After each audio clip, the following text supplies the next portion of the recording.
Well, in that chat with Mike, Carl Froch made reference to his excellence trainer, Rob McCracken. How are you, Rob? I'm okay, thanks. Does he always do what you tell him? Most of the time. At other times he does his own thing, and that's where we run into difficulties, but most of the time he listens to me. He's a 34-year-old bloke, I suppose, isn't he? You know, is he? Can you still guide him in the way that you would a younger fighter?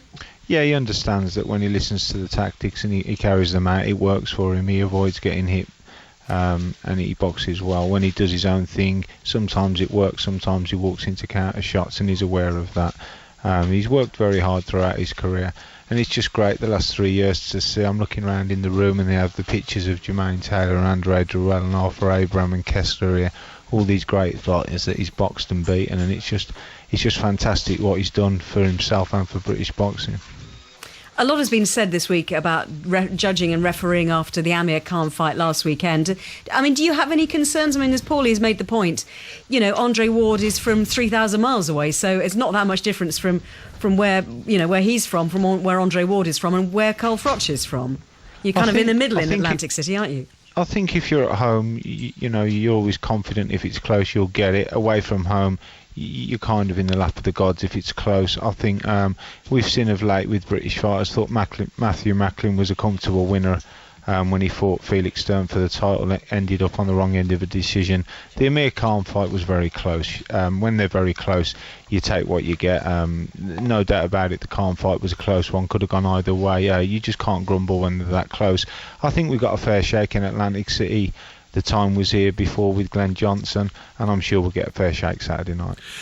Rob, you talk about getting a fair shake on Saturday night. Has there been any cattle trading since last weekend? Any type of knee-jerk reaction looking at either the judges or the referees? Not really. The judges are in place and the referee's in place. Steve Smoger's a very experienced referee, and I'm sure we'll get neutrality out of him. The judges appear fine on paper. We're on a little run of losses with Brits in world title fights of late, but some commendable performances. Like I say, Matthew Macklin, I thought clearly won. Darren Barker gave his all against an elite fighter like Martinez, and the Khan fight could have gone either way. There's no doubt about it. It was a close one, contentious point decision in the last round, which was a bit harsh. But when they're that close, they go either way.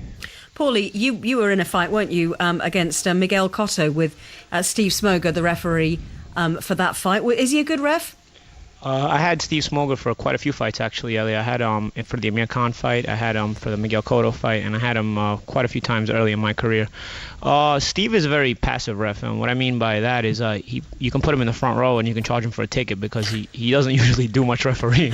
but you know, a lot of fans like that. A lot of fans like the action. They don't like a referee to break things up, and they like the consistency. I tend to disagree. I think sometimes a ref needs to step in and call some fouls.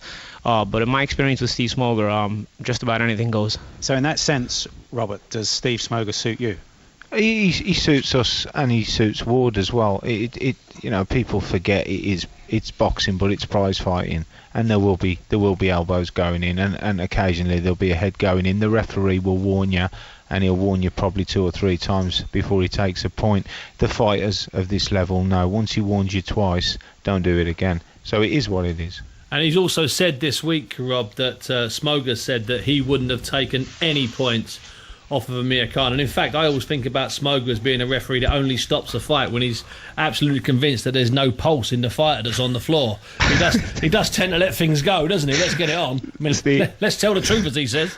Yeah, Bunce, you have a point there. I fought Amir Khan, and I think Amir had been committing those fouls in quite a few fights, not just last week. I had him in the... I experienced the same kind of fouls when I fought Amir, and I looked at Steve a few times. I'm not the kind of fighter that complains to the referee, but I mean, Steve, like I said, you could have put him in the front row. But Amir has been getting away with that a few times. I mean, he got away with it against Zab Judah, where he held him with one hand and he stopped him with a body shot with the other hand. Maidana was so frustrated with the holding down that one time on a break he threw an elbow and hit Joe Cortez and lost a point. So I mean, those kind of fouls were frustrating to all Amir Khan opponents. I just think everybody's mad that somebody actually had the audacity to actually make Amir fight by the rules, you know. But I don't know. I didn't think it was controversial. I do like referees that let you fight, that allow you to fight. Sometimes like Mr. McCracken said, I mean, elbows, headbutts get in there. I mean, you know, when I fought Miguel Cotto, there was plenty of headbutts and elbows going around in the trenches, and you know, I just think that's sometimes part of the fight, and it is prize fighting. And when two grown men are in there fighting, rules will be broken. But I tend to be less sympathetic for Amir's fouls because this isn't rugby league football. You know, you can throw elbows and headbutts and stuff like that, but when you're pushing to the extent that you're extending both arms out fully, that's on borderline shove, and it affects the fight. Let me ask you, Rob, what the influence has been, or what kind of impact it's had, the delay to this fight. I mean, Mike's already mentioned the fact that it's meant that it's been harder for Carl's many fans to get over to Atlantic City, but what impact has it had on your preparation for it? It's been okay, to be honest. It worked for us. I had the World Championships with the GB squad back in September. We had to go there for 2 weeks. We'd already arranged with Carl how we'd work it. He'd already done 11 weeks, and then we'd have a 2-week break, and then we'd finish off with 3 weeks going into the Ward fight. It actually worked for us. It's similar to what happened with the Abraham fight, where it got postponed, and Carl's even sharper second time around, just a 2-week break. But I just touch on the Khan fight happening last week, and Carl sitting there with me watching it. It was good for him to see. If you do get warned, just cut it out, don't take a chance. I didn't have a problem with the referee. I just thought the point in the last round was harsh. It's like awarding a penalty in the injury time in the cup final. The refs tend not to do it, and I don't think he should have took it. This is where I take issue, Rob, because why should the rules be different in the 90th minute of a football match to the 60th minute? Why should the rules be different in round 7 when he took a point away to round 12, just because it's late on in the fight? And you've just said, and I don't know, we didn't cross to the corner that often, but maybe Freddie Roach should have said to Khan, who's a lot younger and a lot more impressionable than Carl Froch, maybe Freddie Roach should have said no more. Exactly as you've just said. It doesn't matter. You can whinge all night long afterwards about the referee, but while you're in there, you accept who he is and what he is and what he wants from you. Correct, but I'm a coach in a corner, and that's my fighter getting a point in the last round. I'm not happy. Simple. Yeah, but if your fighter's got a point taken away in the 7th, then surely you bang on at him for the next few rounds. Don't do it again. I think the point being, we're touching on being an away fighter. I think being a home fighter slightly changes it a touch. I think it's human nature. I really do. I can agree with both of you. You know, you definitely don't like to see a penalty given in the injury time of an important football match, and a world championship fight is just about as important as any important football match, you know. But at the same time, yeah, Mike, I also see your point where he had been warned enough. I mean, if you lose a point in the middle of the fight, that's about as harsh of a warning as you can give. It's touchy. I don't mind either opinion as far as if you wanted to take the point or not in the 12th round. But I will say I don't think the first round knockdown was a knockdown either. I mean, the first one was ruled a slip, and rightfully so. Lamont tripped over the referee's feet. And the second one was basically a push down after a couple of punches didn't land even clean. So if you mix and match those, you still have kind of the same result, because you take a point off here and you'd add a point off here. So you'd still wind up with the same result either way. Let's get back to Carl, because Carl will be so angry with this. This is classic Carl Frochness. Well, and we're going to anger him even more, because we're going to talk about Andre Ward for a second. And we can hear from him as well. Andre Ward, American guys we've heard from Oakland, California. Actually, we won't hear from him just yet, because we're going to quickly nip to the football. So sorry, Carl, we will come and talk about you some more in a second. Well, so let's talk about Andre Ward then. He's from Oakland, California, as we've said, fighting Carl Froch in Atlantic City this Saturday night. And he took up boxing at a very early age. Well, I started at 9 years old. My father, who raised me as a single dad, he got me in the sport. I was always a tough kid, athletic kid. And my father was a fighter, and I wanted to be just like him. You know, and I came in the gym one day. First I talked to him, and he decided, hey, if you want to do this, we're going to do it and stick to it. And, we started, and I didn't turn out very well. You know, my father initially thought I didn't have what it took. And you lost your first contest. I lost my first contest, but even though I felt I won that fight, you know, to this day. They all say that. That's not sour grapes either. But, I just started a journey, and, you know, like I said before, me and my dad committed to it, and I've always worked hard and been blessed with talent. But I understood that, you know, talent alone wasn't enough. We had to put in hard work. I have a strong faith in God. You know, I feel like I want to give him a return on what he's given me by just working hard and giving it my all, fight in and fight out. And you had this massive setback at the age of 16 when you lost your father. You've already explained how important he was to you. So how did you overcome that? A lot of family support, a lot of prayers, and the help of God, because that devastated me. He was, my mom and my dad, and didn't have time to prepare for it. He's here today, gone tomorrow, and just as a young man, very confused, hurt, angry, upset at the world. And it took about 2 years for me to kind of recover and kind of get back on my feet. And thank God it was right in time, for the Olympic trials and then for the Olympics. So my dad's not here right now, but where I am right now is obviously a lot of hard work, and it's a lot of the fruits of his labor and Virgil's labor. And I'm glad Virgil's here to experience it and to relish it. My dad isn't, but again, I'm carrying him with me. I carry his initials on my trunks every fight, and I just think he would be proud of me right now, and he'd just be ecstatic if he was here right now to see something like this take place. And Virgil, you mentioned, is Virgil Hill, your longtime trainer. Tell me about the influence he's been on your life and your career. Well, he's been a major asset to me in so many different ways, especially after my father died. He stepped right in. And I think that if I didn't have a man like him by my side, I think I probably would have went astray and maybe never returned.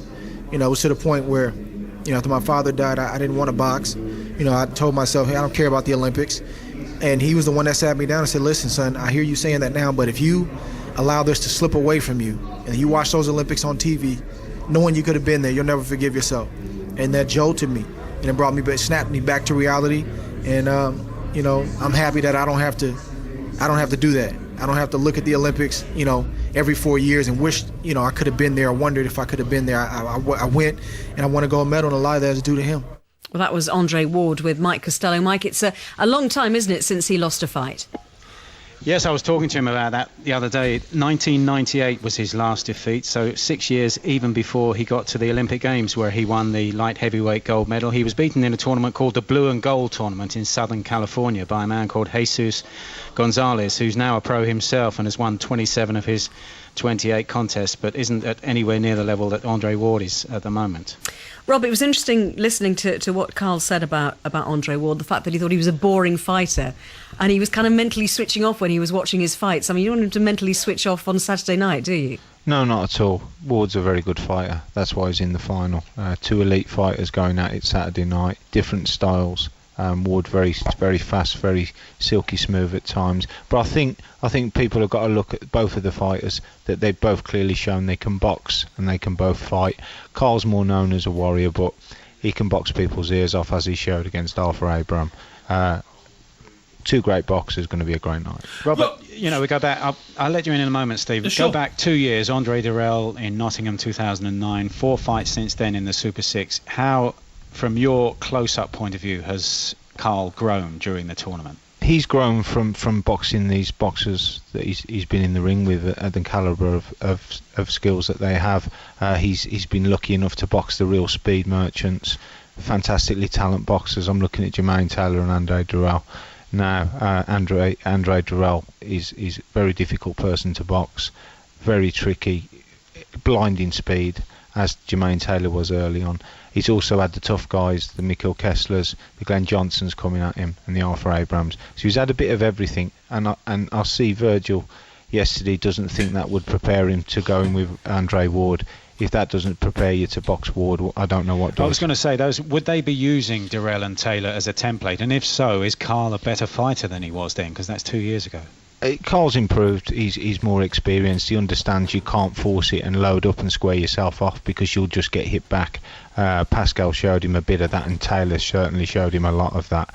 He's learnt a lot, Carl Froch. He's a wily fox. He knows what he's doing when he's in there, and he's a real prize fighter. He really is, and he's shown he can beat anybody. And just a quick word, Rob, on what you guys do for the next couple of days now. How do you fill your time between now and fight night? Just killing time, really, going for walks, having chats, weighing him every now and again. Carl's quite comical, really, because he talks about he's been on the weight for 2 weeks, etc. He never goes overweight. His weight never budges. He's a genuine super middleweight. I think the heaviest he's been in his life is about 175, 12 stone 7. So he's quite comical, really, at times about his weight. Well, good luck on Saturday night, and good luck from us to Carl as well. Rob, lovely to talk to you. Thank you. That was Rob McCracken. We'll have more from Mike Costello and from Paulie Malignaggi, and of course from Steve Bunce